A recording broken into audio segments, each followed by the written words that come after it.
subscriber, pada teman-teman yang setia menonton Geno Channel, video-video yang saya upload di Geno Channel ini. Terima kasih atas beberapa pertanyaan yang ada di beberapa video saya. Mohon maaf kepada teman-teman yang menonton, Bapak Ibu semua, saudara-saudara yang memberikan beberapa komentar, memberikan pertanyaan di beberapa video saya. Saya sedikit melihat banyak yang masih mempertanyakan kepada saya terkait dengan bagaimana mengajukan surat cerai. Nah, ini sebenarnya saya sudah buat di video beberapa bulan yang lalu. Sebenarnya kalau teman-teman yang baru melihat atau yang baru menonton bisa melihat di YouTube channel ini. Di sana saya sudah memberikan beberapa hal terkait atau membahas terkait dengan cerai gitu. Nah, di sini saya akan menjawab lagi, nggak masalah ya. Yang penting teman-teman terjawab semua pertanyaan-pertanyaannya. Bagaimana cara mengurus surat cerai? Dan jadi teman-teman kita lihat dulu apakah yang mengurus surat cerai tersebut, apakah dia beragama Muslim atau bukan beragama Islam. Jadi ada dua. Jadi yang pertama, kalau beragama Islam, pastinya cara mengurus surat cerai itu adalah yang pertama dibutuhkan adalah buku nikah. Yang kedua, kartu keluarga, KTP. Kenapa dibutuhkan kartu keluarga dengan KTP? Itu adalah melihat domisili, baik itu tergugat ataupun pihak penggugat, ataupun nantinya kalau tidak di tempat atau di domisili yang sama, akan kita berpedoman dalam surat keterangan domisili yang dikeluarkan atau yang dimana pemerintah setempat mengeluarkan surat domisili. Nah, itu beberapa hal. Yang paling terakhir atau yang paling utama adalah surat gugatannya, surat gugatan cerai. Nah, pertanyaan lain adalah ketika buku nikah tidak ada, sudah hilang ataupun dibawa oleh salah satu pasangan, si suami atau si istri, bagaimana cara mengurus surat cerainya?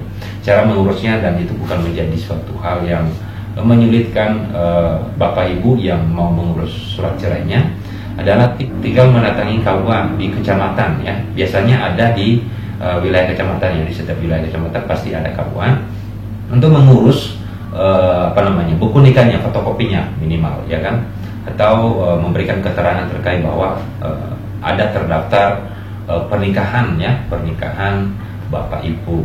Nah, kemudian setelah mengurus semua persyaratannya, nanti beberapa persyaratan selainnya itu di luar surat gugatannya, beberapa bukti-bukti yang tadi nanti dibawa di kantor pos untuk dinajiglan ya, atau bahasa sehari-hari kebanyakan memang orang awam mengatakan legalisir ya, tapi bukan sebenarnya dinajiglan ya, dinajiglan di kantor pos. Setelah persidangan sudah berjalan sampai sudah ada putusan, nanti kalau sudah diputus oleh pengadilan agama ya, oleh pengadilan agama, kemudian setelah dibaca pembacaan putusan 14 hari ya, setelah pembacaan putusan, Bapak Ibu bisa mengurus atau mengambil akta cerainya dan atau putusan ya, putusan salinan putusan atas gugatannya.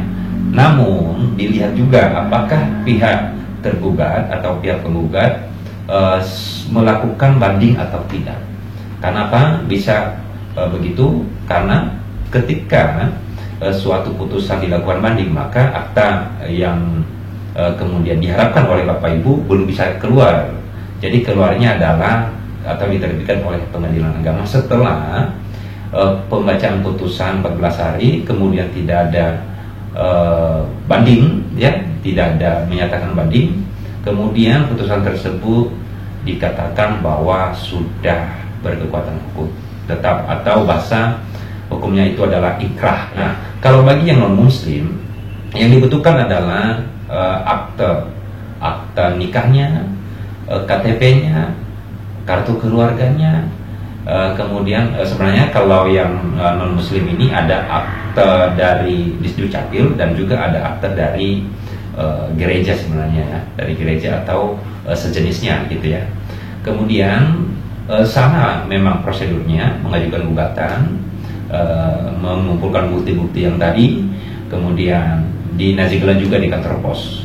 dan prosesnya itu sama. Tetapi perbedaannya yang terakhir adalah ketika putusan pengadilan sudah inkrah, sudah berkekuatan hukum tetap, salinan putusannya itu dibawa ke Disdukcapil. Nah, ke Disdukcapil, setelah dibawa ke Disdukcapil, kemudian di sana diurus akte perceraiannya. Jadi nanti di sana sekalian dimintakan untuk dipisah kartu keluarganya. Ya, gitu teman-teman.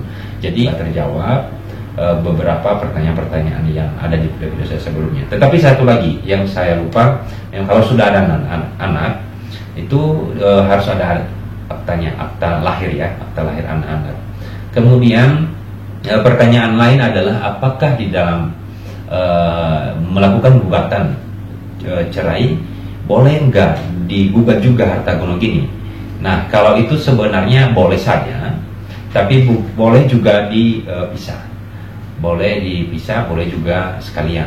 Ya, tergantung bagaimana teman-teman atau Bapak Ibu yang meminta tolongnya kepada siapa. Nanti pastinya dikasih saran ya, saran hukumnya kepada orang-orang yang mengerti hukum. Nah, itu video saya pada kesempatan ini, semoga bermanfaat dan sampai jumpa kembali.